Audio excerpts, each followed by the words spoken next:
mukhtalifatun wa hiya min bainaha tajri mustawiyah.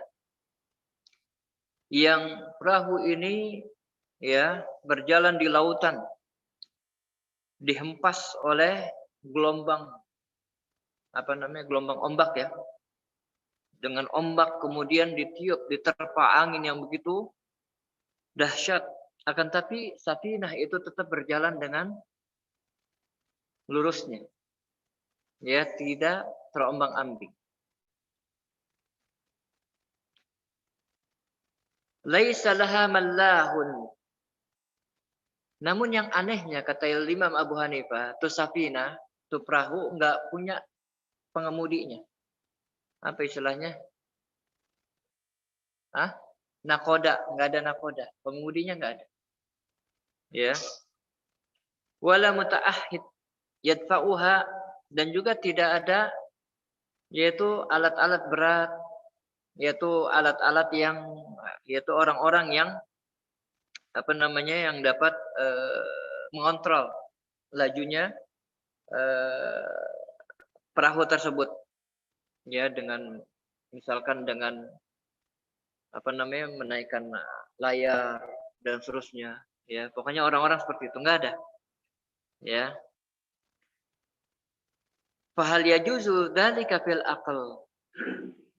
Apakah yang demikian itu boleh diterima oleh akal?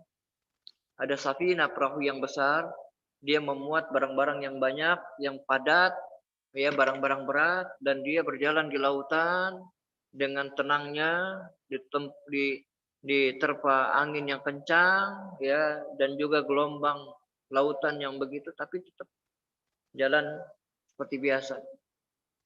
Cuma di sana nggak ada nakodanya. Bisa nggak diterima oleh akal? Apa jawab mereka? La hada syai'un la yaqbaluhu akal. Enggak dong tentunya. Ini adalah sesuatu yang enggak diterima oleh akal. Ya. Lalu kata Imam faqala Abu Hanifah. Ya, berkata Imam Abu Hanifah, ya subhanallah. Wahai maha suci Allah, idan lam yajuz bil aql safinah tajri fil bahri mustawiyah min ghairi mutaahhid wala majr.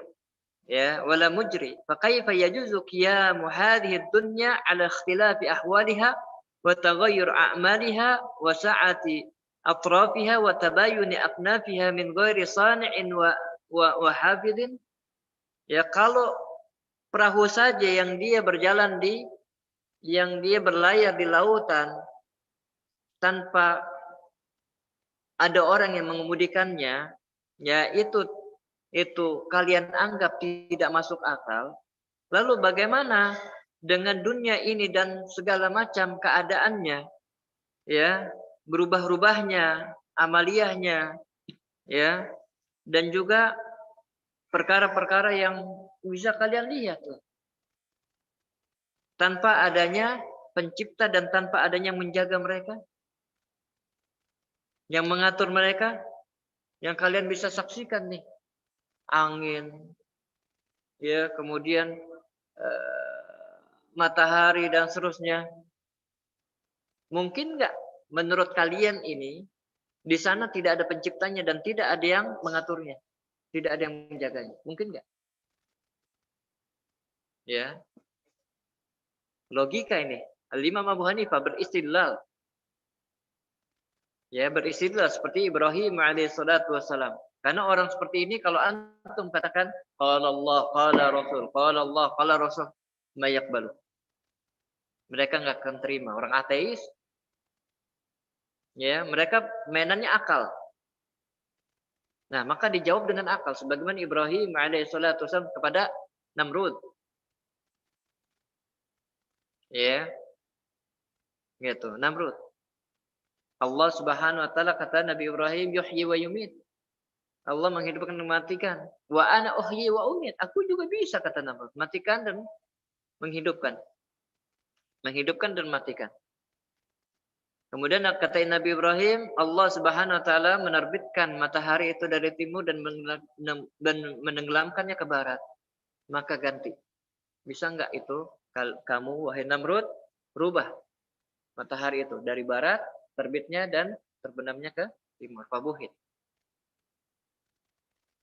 Ya, lalu Namrud itu nggak bisa jawab. Maka dari itu mereka mengatakan faqalu shadaqta. Mereka orang-orang ateis ini mengatakan engkau benar. Nggak mungkin alam yang begitu luas ini yang membawa material-material yang sangat berat, yang di dalamnya ada gunung, ada lautan, ada udara, ada langit dan seterusnya. Tidak mungkin di sana nggak ada penciptanya dan tidak mungkin di sana tidak ada yang mengaturnya dan menjaga. Ya, dari perkara yang kecil saja, safinah. Ya, safinah saja. Nggak mungkin kalau dia berjalan sendiri, berlayar sendiri tanpa ada nakodanya. Nggak mungkin. Ya, tidak mungkin.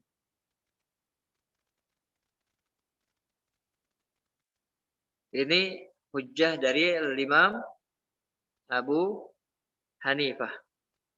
Ya, hujjah dari Imam Abu Hanifah menunjukkan bahwasanya Imam Abu Hanifah adalah orang yang cerdas apa bodoh nih? Cerdas. Cerdas. Yang bodoh siapa? Orang ateis dan orang ahlul kalam. Ya, orang-orang ahlul kalam.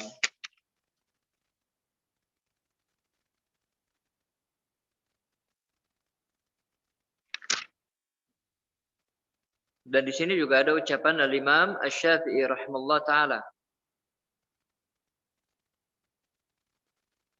Ya, di mana Imam Syafi'i rahimahullah taala ditanya tentang wujud Allah Subhanahu wa taala. Ya, tentang mad-dalilu ala wujudi shani'. Apa dalilnya? Ya, terhadap wujudnya Allah Subhanahu wa taala. Ya, kata Al-Imam Syafi'i rahimahullah taala waraqatun. Kita bisa lihat dari waraqah, dari daun. Ya, dari daun. Di mana daun tersebut yang awalnya hijau, kemudian lama-kelamaan mengering, ya, kemudian baunya juga mulai pudar, ya. Maka yang demikian kalian bisa lihat perpindahan dari satu kondisi yang lainnya. Bisa nggak diterima oleh akal kata mereka? Bisa. Nah, iya. Ya. Kemudian Al-Imam Syafi'i rahimahullah taala menyatakan bahwasanya dari daun itu pun juga bisa tumbuh sesuatu yang baru. Ya, dimakan oleh lebah.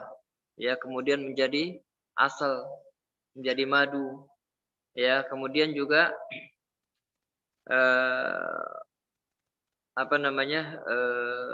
kambing memakan dari daun tersebut. Ya, sehingga keluarlah kotoran dan dari kotoran itu muncul lagi sesuatu yang baru. Ya, sesuatu yang baru. Lalu siapakah yang melakukan demikian? Ya, siapakah yang melakukan demikian? Bisa nggak manusia melakukan demikian? Jawabnya nggak bisa.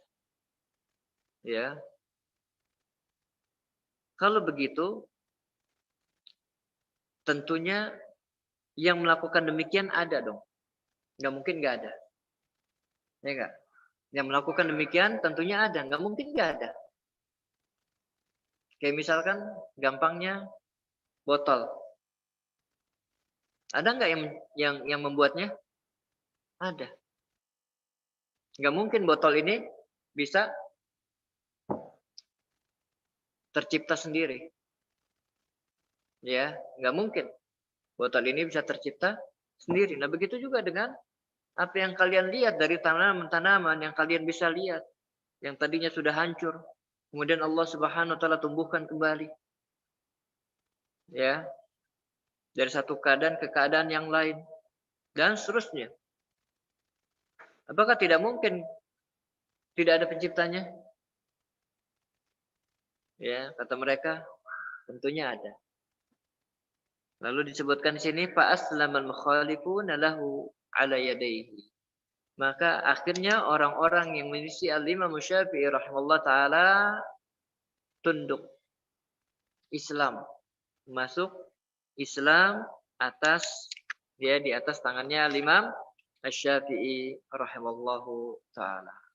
Ini menunjukkan tentang kecerdasan ulama salaf di dalam memberikan pandangan dan juga di dalam beristidlal. Ya, dan mereka menggunakan akal. Mereka menggunakan logika. Al-Imam Syafi'i rahimahullah taala tidak menyebutkan satu ayat Al-Qur'an pun, satu hadis Nabi sallallahu alaihi wasallam sedikit pun. Ya. Beliau menggunakan akal, logika. Karena terkadang orang-orang yang seperti ini mesti diberikan pencerahan dengan logika, tidak bisa dengan Al-Qur'an. Ya, bagaimana bisa diberikan Al-Qur'an toh dia juga mengingkari Al-Qur'an? Maka pakai logika, cara pandang yang benar, yang sesuai dengan dalil Alkitab dan Sunnah. Ya tentunya cara pandang Al-Imam Syafi'i ini sesuai dengan apa yang ditunjukkan oleh Alkitab, Al-Quran, dan As-Sunnah. Cuma beliau tidak menyebutkan saja, ini Allah Subhanahu wa taala berfirman di dalam Al-Quran begini. Semuanya sudah diterangkan tentang perubahan keadaan ke keadaan. Allah Subhanahu wa taala jelaskan. Ya, dari tanaman itu yang bagus kemudian menguning dan seterusnya, akhirnya hancur. Kemudian Allah Subhanahu wa taala menumbuhkan lagi dari tanah-tanah yang kering itu sehingga muncul lagi pohon-pohon itu. Allah Subhanahu wa taala yang melakukannya. Allah Subhanahu wa taala yang menciptakannya. Ya. Itu semua di dalam Al-Qur'an ada. Hanya saja Imam Syafi'i rahimahullah taala tidak menyebutkan qala Allah qala Rasul. Ya, dan ini juga bisa kita pergunakan. Ya, kalau kita mendapati orang yang seperti ini kita menolak, udah kita pakai dalil akal. Dalil akal namanya. Dalalatul akal. Pendalilan akal, akal yang sahih sesuai dengan Al-Qur'an dan Sunnah Nabi Sallallahu Alaihi Wasallam. Ya, itu di antara dua contoh dan banyak di sini disebutkan para imam kita, ya bagaimana cara pandang mereka di dalam mendebat seseorang kemudian beristidlal dan seterusnya disebutkan sangat banyak oleh Syekh Al-Baqir di dalam kitabnya ini Malamih Ra'siyah lil Manhaji As-Salafi. Baik, mungkin sampai di sini Allah taala alam. Jikalau ada pertanyaan silakan.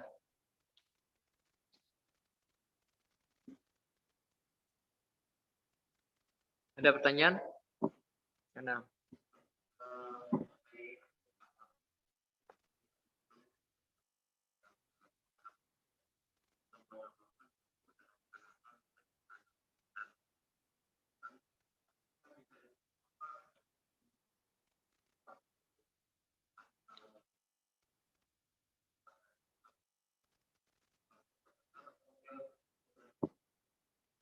iya.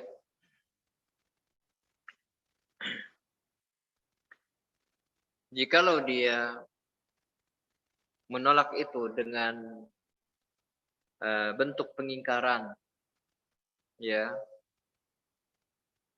dan bukan dengan cara takwil, dan mereka tidak mengingkari usul, maka mereka tidak keluar dari Islam. Namun kalau mereka sudah menolak terang-terangan seperti kaum Jahmiyah, walaupun para ulama berselisih pendapat tentang Jahmiyah. Jahmiyah juga dia terkena dengan syubhat kalam. Ya, dengan syubhat kalam, ilmu kalam.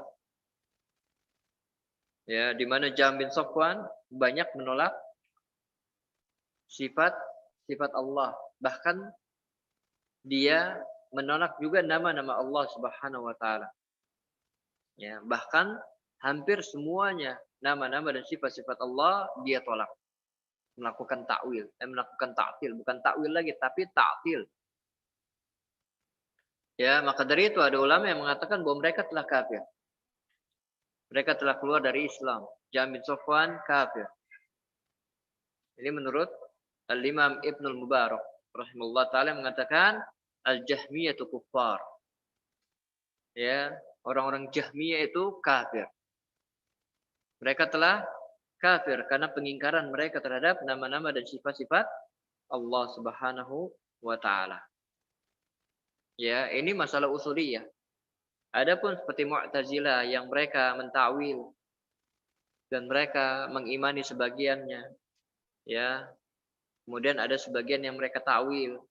Maka para ulama mengatakan bahwasanya Mu'tazilah itu belum keluar dari Islam. Begitu juga dengan Asy'ariyah, Maturidiyah, Kullabiyah dan seterusnya dari Ahlul Kalam. Ya, mereka semua tidak keluar dari Islam. Seperti itu. Tentunya perbuatan mereka yang berbicara dengan metode kalamiyah ini merupakan suatu kesesatan dan kesalahan yang sangat besar. Dan mereka masuk ke dalam firman Allah Subhanahu wa taala wa an taqulu 'ala Allahi ma la ta'lamun. Mereka berbicara tentang agama Allah tanpa ilmu. Ya, seperti itu. Ada lagi pertanyaan?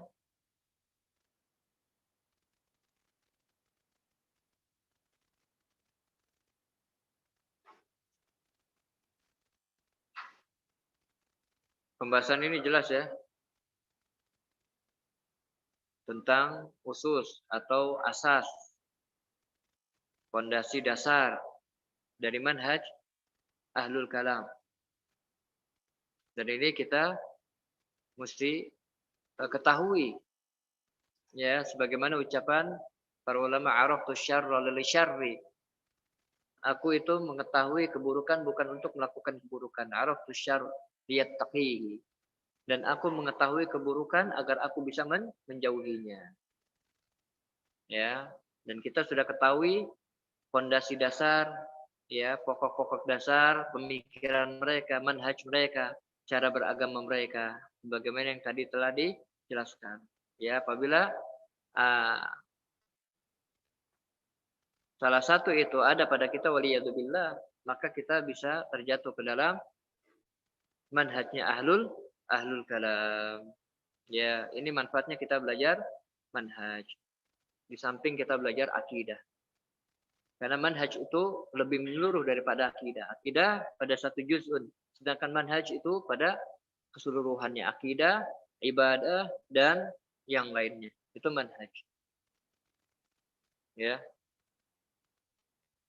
Seperti itu. Tidak ada pertanyaan? Kalau tidak ada, mungkin anak akhirnya sampai di sini. Allah Ta'ala alam. Yang benar datang dari Allah Subhanahu wa taala dan salah dari anak dan juga dari syaitan. Ana akhiri dengan baca doa kifaratul majlis. Subhanakallahumma bihamdika asyhadu an la ilaha illa anta astaghfiruka wa atubu ilaik. Assalamualaikum warahmatullahi wabarakatuh.